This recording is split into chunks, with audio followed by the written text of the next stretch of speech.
Hello students, আমার চ্যানেলে তোমাদেরকে স্বাগত। শুরু করছি মাধ্যমিক 2027 পরীক্ষার্থীদের জন্য একটি ইতিহাসের ক্লাস। তোমরা যারা 2027 সালে মাধ্যমিক পরীক্ষা দেবে তাদের জন্য রয়েছে একটি সাজেশন ক্লাস। দেখতে পাচ্ছ তোমাদের ফার্স্ট ইউনিট টেস্ট 2026 ইতিহাস সাজেশন। ঠিক আছে, কি বললাম, এটা কিন্তু তোমাদের ফার্স্ট ইউনিট টেস্ট অর্থাৎ প্রথম পর্যায়ক্রমিক মূল্যায়ন। তোমাদের স্কুলের সেই প্রথম পর্যায়ক্রমিক মূল্যায়নের কিন্তু ইতিহাসের সাজেশন, সেটা 2 নম্বরের সাজেশন। ঠিক আছে, এখানে কিন্তু 2 নম্বরের সাজেশন ইতিহাসের প্রথম অধ্যায় থেকে।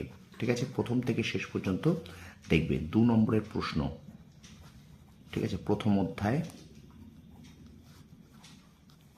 অধ্যায় 2 নম্বরের প্রশ্নের সাজেশন কিন্তু আমি তোমাদের এখানে এখন দেবো। ঠিক আছে, আমরা ধীরে ধীরে করব, অধ্যায় ভিত্তিক এবং নাম্বার ভিত্তিক। কি বললাম, অধ্যায় ভিত্তিক এবং নাম্বার ভিত্তিক কিন্তু ফার্স্ট ইউনিট টেস্টের সাজেশন দেবো। ওকে, তো ফার্স্ট ইউনিট টেস্টের সাজেশন দেওয়া হয়ে গেলে তারপরে কিন্তু আমরা অবশ্যই ফাইনাল সাজেশন অর্থাৎ 2027 মাধ্যমিক পরীক্ষার জন্য সাজেশন দেবো। এটা কিন্তু শুধুমাত্র ফার্স্ট ইউনিট টেস্ট 2026 ইতিহাস সাজেশন 2 নম্বরের প্রশ্ন। কি বললাম, তাও প্রথম অধ্যায় থেকে ফার্স্ট ইউনিট টেস্ট 2026 ইতিহাসের সাজেশন। ঠিক আছে, তো আগে তোমাদের বলে দিই, তোমাদের প্রথম অধ্যায়টির নাম আছে ইতিহাসের ধারণা।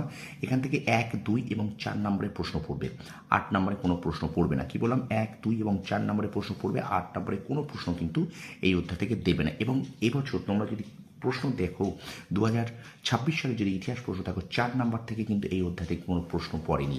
2 নম্বর থেকে প্রশ্ন পড়েছে, কিন্তু এবছর কিন্তু 4 নাম্বার থেকে কোনো প্রশ্ন পড়েনি। যাই হোক, সেটা পরের বিষয়। মাধ্যমিকটা একদম আমরা ফাইনালটা পরে পুরো সলিড সাজেশন করে যাব। কিন্তু এখন তোমাদের জন্য প্রথম অধ্যায় ইতিহাসের ফার্স্ট ইউনিট টেস্ট 2026 ইতিহাসের সেশন 2 নম্বরের প্রশ্নে দেখো ইতিহাসের ধারণা। এখান থেকে কোন কোন প্রশ্নগুলো তোমরা প্রথম ইউনিট টেস্টের জন্য করবে। দেখো, প্রথম প্রশ্ন রেখেছি আমি সামাজিক ইতিহাস কি, ভীষণ ইম্পর্টেন্ট প্রশ্ন। 2 নম্বর প্রশ্ন ইতিহাসের উপাদান রূপে সংবাদপত্রের গুরুত্ব কি। ঠিক আছে, 3 নম্বর প্রশ্ন পরিবেশের ইতিহাসের গুরুত্ব কি। 4 নম্বর প্রশ্ন স্মৃতিকথা অথবা আত্মজীবনীকে কিভাবে আধুনিক ভারতের ইতিহাস চর্চার উপাদান রূপে ব্যবহার করা হয়। ঠিক আছে, 5 নম্বর প্রশ্ন আঞ্চলিক ইতিহাস চর্চা গুরুত্বপূর্ণ কেন। আচ্ছা, 6 নম্বর প্রশ্ন আত্মজীবনী এবং স্মৃতিকথা বলতে কী বোঝো। আচ্ছা, 7 নম্বর প্রশ্ন সামরিক ইতিহাস চর্চার গুরুত্ব কী। আচ্ছা, 8 নম্বর প্রশ্ন পরিবেশের ইতিহাস বলতে কী বোঝো। 9 নম্বর প্রশ্ন দেখো মানুষের খাদ্যাভ্যাসের উপর ভৌগোলিক পরিবেশের প্রভাব কতটা। আচ্ছা, 10 নম্বর প্রশ্ন 70 বৎসরের গুরুত্ব কী। ঠিক আছে, দেখে নাও ভালো করে 10টি প্রশ্ন। ঠিক আছে, খুব ভালো করে একটু দেখে নাও। স্টুডেন্টস একটু শেয়ার করবে বন্ধুদের মাঝে, তোমার বন্ধুদের মাঝে একটুখানি শেয়ার করে দাও। ইতিহাসের ধারণা অধ্যায় থেকে ফার্স্ট ইউনিট টেস্ট 2026-এর 2 নম্বরের প্রশ্নের সাজেশন। আচ্ছা, চলো এবার আমরা কন্টিনিউ করি ভিডিওটা। আছে 11 নম্বর প্রশ্ন বলছে, দেখো ব্রিটিশ সরকার কেন সোমপ্রকাশের প্রকাশনা বন্ধ করে দেয়। ঠিক আছে, 12 নম্বর প্রশ্ন নিম্নবর্গের ইতিহাস চর্চা বলতে কী বোঝো। 13 নম্বর প্রশ্ন সাময়িকপত্র ও সংবাদপত্রের পার্থক্যগুলি কী কী।